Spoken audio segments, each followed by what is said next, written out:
Hello everybody, this is Ryan Shields, the youth minister here at St. Joseph's, and today we're going to talk a little bit about the sacrament of matrimony.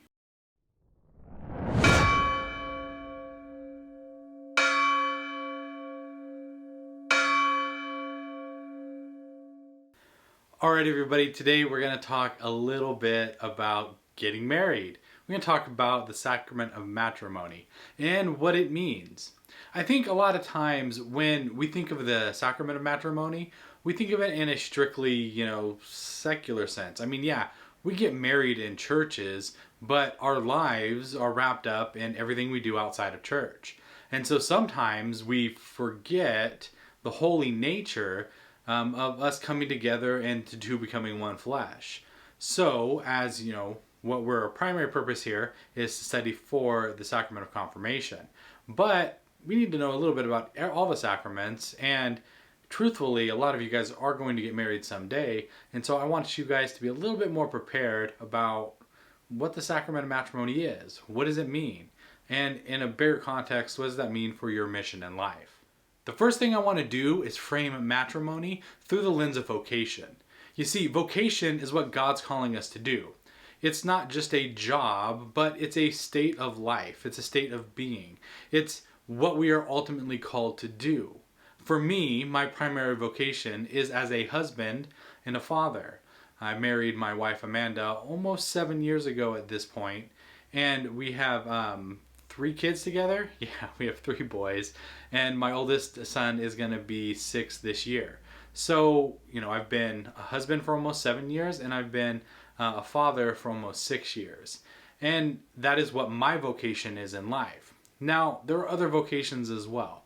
Maybe you're a young man and you're called to the priesthood. That is definitely one vocation.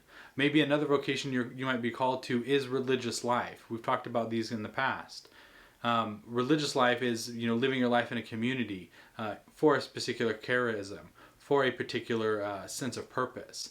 And another vocation might be that you're called to the single life, another thing that we've talked a little bit about in the past. But this context of vocation, what we're called to do in life, the state that we're called to do in life, is something that is a deep-rooted calling. It's something that we should have a lot of prayerful reflection about. That means taking time out of your day to pray and ask God to help guide you in whatever it is that you're going for. So I'm going to talk a little bit about my vocation journey and how it led me to ultimately getting married. You see, when I started off, I didn't know whether or not I was going to be called to marriage or to the priesthood. The first thing I discerned was the priesthood. And I'll talk a little bit about that in the next video when we talk about the vocation of holy orders.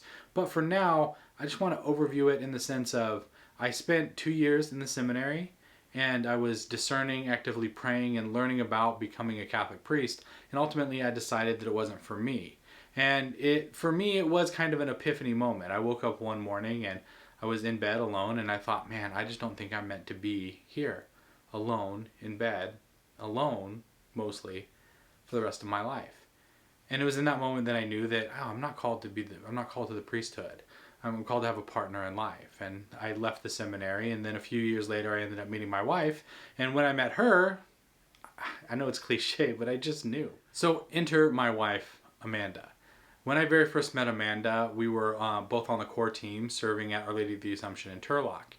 And I knew right away that, man, this girl's special. But it was maybe the first or second time I met her, I just had this overwhelming sense of, this is the woman I was going to marry. Now pump the brakes. Just because you are discerning a vocation to marriage and you come across somebody that you think, oh man, I can marry this person, that's not God telling you that you're going to marry that particular person. And although I thought, yeah, this is going to be the person I'm going to marry, I did look at it with a sense of healthy skepticism. Meaning, I didn't look at it as a for sure thing at all. I took my time, I got to know her, I made sure we were compatible on multiple levels. How we viewed finance, faith, religion, how we wanted to raise our kids, and how we wanted to live our lives. Ultimately, it all came together. And through a deep abiding love that I had developed over a few years for her, it eventually, led me to want to get married to her. We got married in May of 2014, and we've been together ever since. And there are highs and there are lows, but This sense of a partnership, being together, is something that has united us and brought us together through the years. So let's get back to the biblical basis, right? That's my love story. That's my story of how I met my wife, of how we came together, or little bits of it anyway. But why are we talking about it in confirmation class? Why are we talking about it in the sense of a religious video? Well, God has a plan that he set forth from the very beginning. You see, when he made Adam, he knew that Adam needed a partner. So what did he make? He made woman. He made Eve so that they could be together.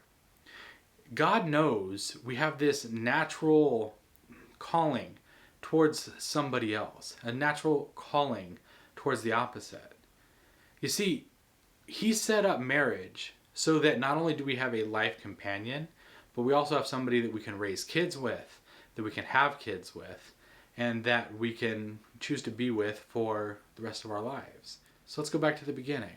Adam and Eve are made. God says, be fruitful and multiply. His plan from the very beginning is to populate the earth, populate the entire planet with human beings whom he loves. And we're all called to, that we know this from the very beginning of our school year this year, our class year this year, we're called to know, love, and serve God. So through this, we're called to know, love, and serve God. We're called to community with each other, and community in particular to a spouse. One of the things I think is key in looking at Jesus' view of marriage, and it's pretty telling, the very first miracle that Jesus ever performs is at the wedding feast of Cana, where he turns the water into wine. He's at a sacrament of marriage. He's at marriage, a marriage ceremony.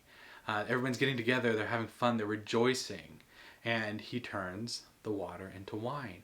And it's so that the couple isn't embarrassed, right? They're going to run out of drink for their guests. And so that the couple's not embarrassed for the rest of their lives that they ran out at their wedding, Jesus steps in and helps them out. This fundamental community level is one of the bases that we have for Catholic weddings. You see, maybe you want to just get married with you and a justice of the peace at the courthouse, but that's not how we view things in the Catholic Church. A wedding, a ceremony, is coming together and professing your love in front of the entire community. Just like Jesus witnessed this marriage at the wedding of Cana, our priests or our deacons or bishops are there to witness the marriage of the two people. You see, the two people involved in the wedding ceremony, the bride and the groom, they're the primary ministers of the sacrament. They're professing their love. They're vowing their love. They're making a covenant before God and community. Covenant is not just a contract, right?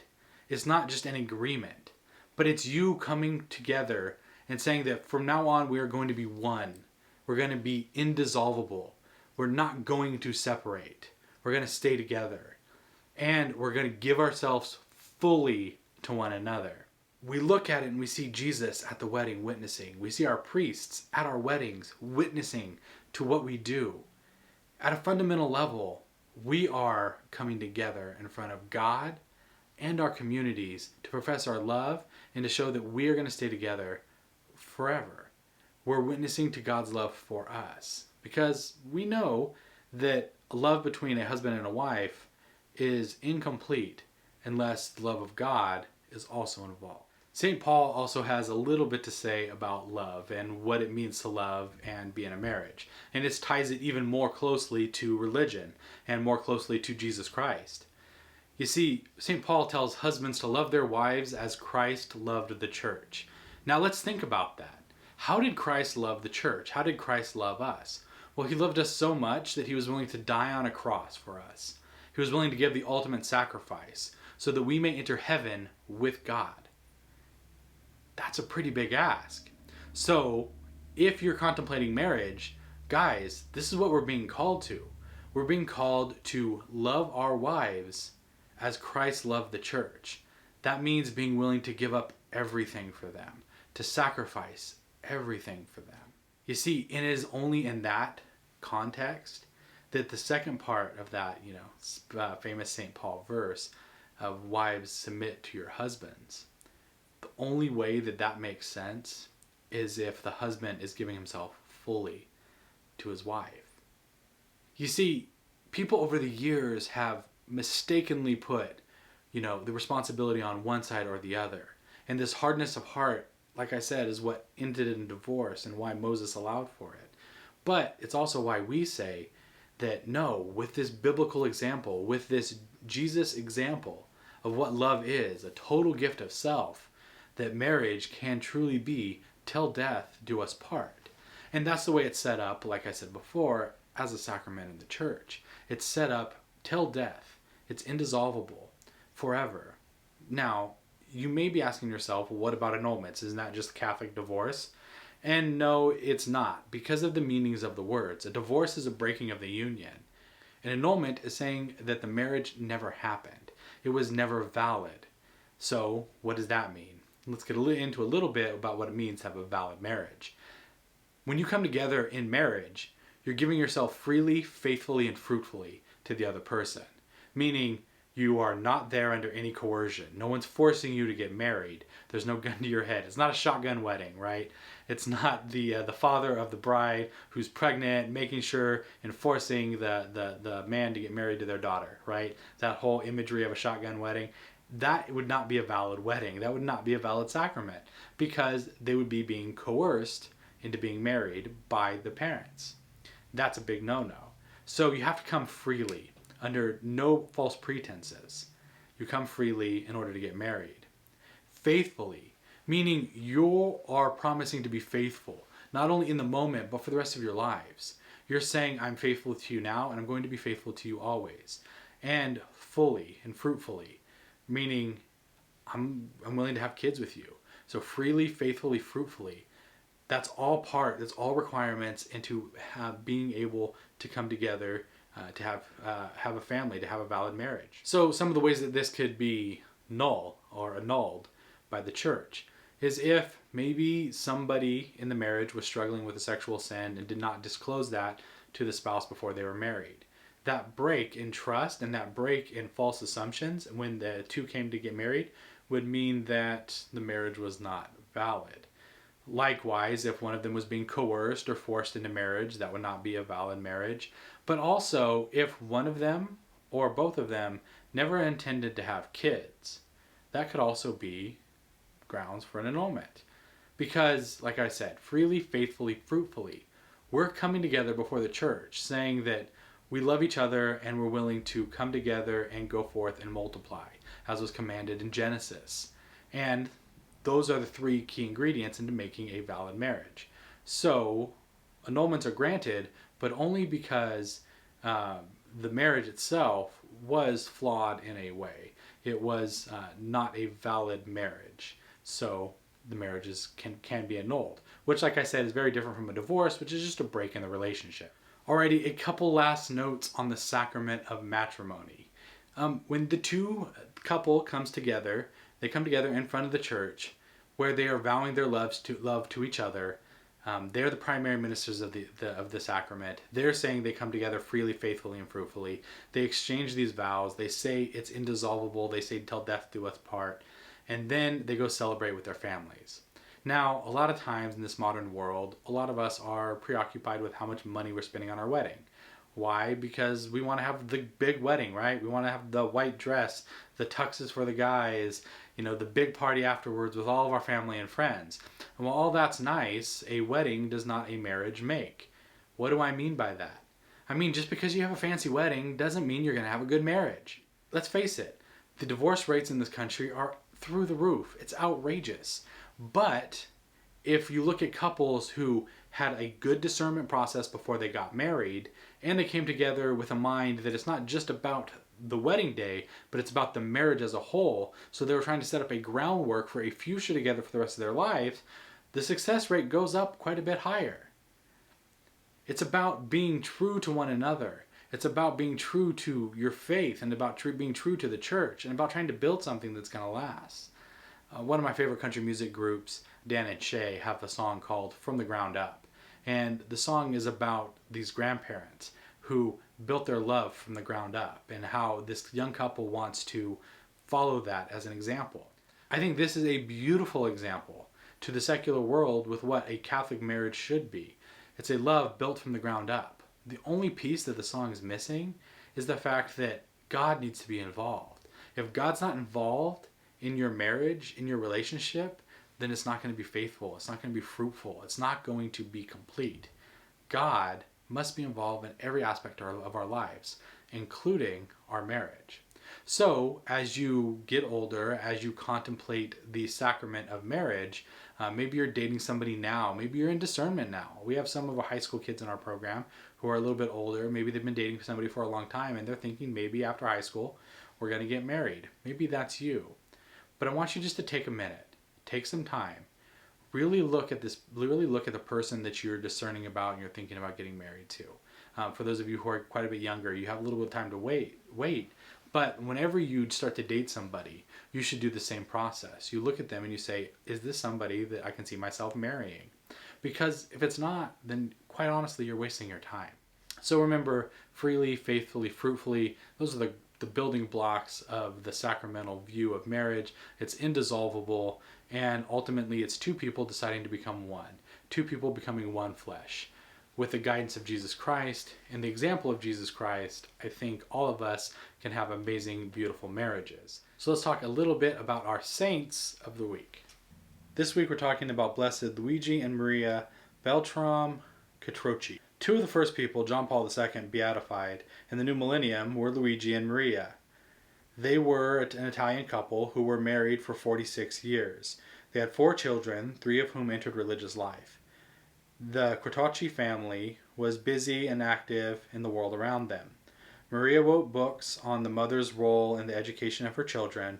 She accompanied sick people on pilgrimages to Lourdes in France. And Luigi was a lawyer who worked for the Italian government. He was an active participant in several Catholic organizations. Every day, the family prayed the rosary together, and they shared a daily devotion to the Eucharist. The family knew what it meant to live in modern times, with threats of war, disease, terrorism, and poverty. The family was involved in helping Jewish people escape Nazi persecution in Italy, and their strength was in their faith. Pope John Paul II beatified them in October of 2001, and beatification is the final step before being named a saint of the Church. Luigi and Maria and their family remind us of Jesus' family of ancient times. Both families are models for us today. The Kotruchi's feast day is November the 28th. Although this couple haven't been ordained saints yet, I thought they were a great example to roll out for you guys this week. They're truly examples of what matrimony and what marriage should be, raising a family in devotion to God. So, if you haven't subscribed to our page yet, I would ask you to please hit that subscribe button. If you'd like notifications, please click that bell. And if you liked this video, please give it a thumbs up. I greatly appreciate it. Thank you so much for your time. God bless, and I will see you next time.